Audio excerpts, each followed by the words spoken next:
Hello மக்களே, எல்லாருக்கும் happy இரவு வணக்கம். கோலம் பேசுதடி சீரீஸில் கோலம் 57 சும்மா நார்மலாக ஒரு திக்கான கோலம் போடலாம் அப்படின்னு சொல்லிட்டு தான் பூக்கோலம். இது வந்து ஈஸியாக இருக்கிறதுக்காக நான் நடுவில் உங்களுக்கு கோடு போட்டு ஃபஸ்ட் டைம் பார்த்து ட்ரை பண்ணோம் அப்படின்றவங்களுக்கு ஈஸியாக கோடு போட்டு காமிச்சிருக்கேன். இதை பார்த்து நீங்கள் அந்த மாதிரி ட்ரை பண்ணுறதா இருந்தாலும் பண்ணலாம். இல்லை டேரெக்டாக என்னால் போட முடியும் அப்படின்றவங்க அந்த வட்டம் போட்டல அந்த வட்டத்துலேருந்தே லீஃப் போட ஸ்டார்ட் பண்ணிடலாம். அது உள்ளே வந்து நம்ம நார்மலாக பார்ப்போம்ல, மகரந்த தாள் மாதிரி ஒன்று வரும்ல, அதுதான் நான் போட்டிருக்கேன். அது நினச்சி தான் போட்டேன்.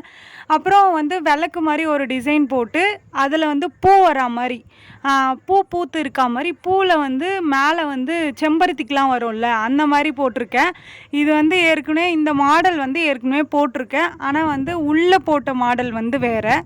இன்னும் ஒரு 2-3 கோலம் மட்டும்தான் இருக்குது. அதை நான் போட்டுட்டு அதுக்கப்புறம் வந்து கலர் கொடுத்து ஒன்று ஒன்றா உங்களுக்கு ஃபெஸ்டிவல் தீபாவளி வர்றதுக்குள்ளவே நான் வந்து உங்களுக்கு வந்து எல்லாமே ஷேர் பண்ணிடுறேன். நீங்கள் ஒன்று ஒன்றா பார்த்து சேவ் பண்ணி வச்சுக்கோங்க, இல்லை போட்டு வச்சுக்கோங்க. தீபாவளி வந்தோடனே கோலமாக போட்டு தள்ளலாம். ஓகேவா?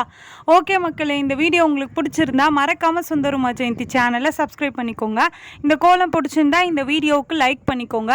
நெக்ஸ்ட்டு என்ன கோலம் போடலாம் அப்படின்னு சொல்லிட்டு கமெண்ட்டில் சொல்லுங்கள். லேட் விஷாக இருந்தாலும் இந்த என்னோடய வாழ்த்துக்களை எடுத்துக்கோங்க. எல்லாருக்கும் இனிய விஜயதசமி நல்வாழ்த்துக்கள். பாய் பாய்.